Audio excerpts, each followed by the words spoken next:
apo përdoret feja për të ndikuar politikën dhe opinionin publik. Në Ballkanin Perëndimor, lufta për ndikim nuk zhvillohet vetëm përmes diplomacisë apo politikës.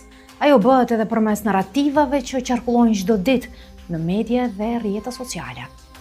Një nga këto narrativa është ideja e mbrojtjes së botës ortodokse.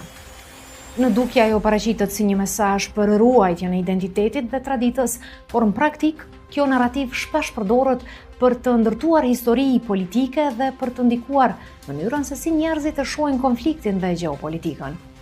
Këto histori nuk përhapen vetëm nga një burim i vetëm, por ato kalojnë nga një media në tjetrën, nga portale në rrjete sociale dhe shpesh përshtaten për audienca të ndryshme në rajon.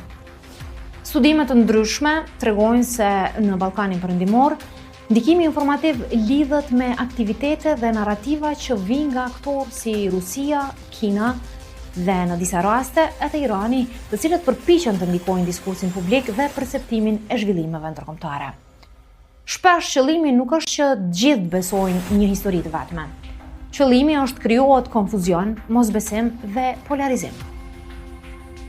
Pikërisht për këtë arsye, është e rëndësishme të analizojmë informacionin që shohim dhe të kuptojmë se si funksionojnë këto narrativa.